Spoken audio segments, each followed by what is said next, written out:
चलो देखो, अब अपने पास जो बच्चे हैं ना, तो वो कक्षा 8 से 9th में भी आ गए आप लोग, कि पहले हम 8वीं तक चलाते थे, अब आप पास करके 9th में आ गए। तो आज हम हिंदी भाषा और व्याकरण की जानकारी लेंगे। इसको हम आगे तक पढ़ेंगे और भी आगे तक पढ़ेंगे।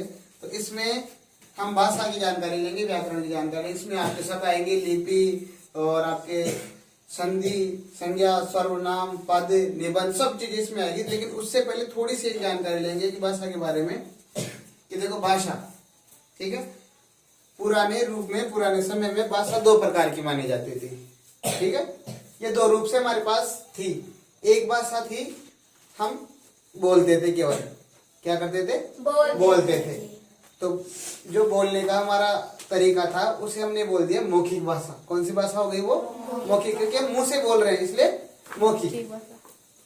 लेकिन धीरे धीरे समय परिवर्तन हुआ, युग परिवर्तन हुआ और लोगों ने लिखना भी शुरू किया उस अपनी, तो फिर भाषा बन गई लिखित। तो भाषा के दो प्रकार हो गए अपने पास, कौन कौन से, मौखिक और लिखित। तो मौखिक तो हम बोलते हैं और उसको कुछ देर तक हम याद रखते हैं, और कुछ कुछ लोग उसको ज्यादा समय तक भी याद रख पाते हैं। लेकिन लिखित भाषा का क्या हुआ, एक पीढ़ी से दूसरी पीढ़ी में जाना हुआ। वो एक दूसरे को परंपराओं के रूप में, ग्रंथों के रूप में, लिपि के रूप में, भाषा के रूप में, किताबों के रूप में वो एक से दूसरे में जाने लगी। इससे बहुत बड़ा एक दूसरे का प्रचार हुआ और हमारा जो भाषा शैली का, इनका इतिहास है जो बना। लेकिन भाषा कैसे बनी कि मौखिक और लिखित, उससे पहले क्या बनी, ध्वनि या वाणी। ठीक है, ध्वनि। तो ध्वनि क्या हुई, हमारी मुख के अंदर जो जिह्वा है, जीव, वो कौन से इससे पर टच करेगी, उससे क्या ध्वनि निकलेगी। तो इसको भी हम जानेंगे, क्योंकि इसमें भी प्रकार है कि जैसे होस्ट, होठों से टच करने पर आ रहा है, होठों से। ध्वनि के बारे में आपने समझ लिया। भाषा सबसे पहले किससे, भाषा सबसे पहले लिखी गई दो रूप में, एक तो मौखिक और लिखित। ठीक है, ध्वनियां हैं। तो ध्वनियों को अगर हम जानेंगे तो ध्वनियों के प्रकार है कि कौन सी ध्वनि कहाँ से निकलती है, उसी से हम उस शब्द को, जैसे आपने क वर्ग, च वर्ग, ट वर्ग, है ना, प वर्ग, तो ये सब निकलेंगे। ओष्ठ, तालु, दंतव्य, जिह्वा, ये कहाँ, कंठ। तो जैसे अगर हम क को बोलते हैं क, ख, घ, तो कंठ से निकल रही है। जैसे प बोलेंगे प, फ, ब, तो ये होठ से है ना।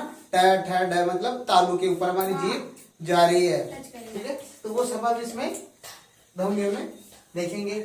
वर्ण, वर्ण वह पद है या वह शब्द है जिसकी कोई टुकड़े नहीं होते, वो सबसे छोटा टुकड़ा है वर्ण।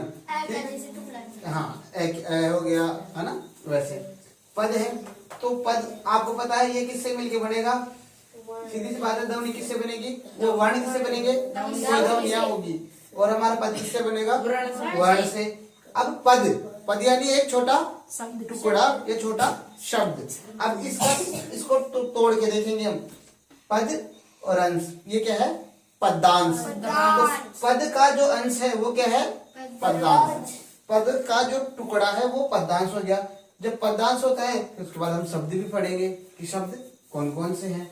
फिर शब्दों से क्या बनेंगे, शब्दांश बनेंगे, और फिर बनेगा वाक्य, और वाक्य से बनेंगे वाक्यांश। तो अगर हम व्याकरण को 3 भागों में देखेंगे ना, तो हम देखेंगे पद और पदांश, शब्द और शब्दांश, वाक्य और वाक्यांश। इनमें ही जाकर पूरी व्याकरण कंप्लीट होती है। लेकिन उससे पहले हम पूरी वर्णमाला को भी समझे। तो यहाँ तक सबको समझ में आ गया। तो हमें 9th क्लास के सब्जेक्ट के साथ साथ आप सभी को भी जोड़ना है, क्योंकि हिंदी भाषा की व्याकरण अगर आपको समझ में आ गई तो आप पर्यायवाची, संधि विच्छेद, मुहावरे, लोकोक्तियां, ये सब निबंध लिखना, इनमें बहुत ज्यादा अच्छे से कर पाओगे। ठीक है।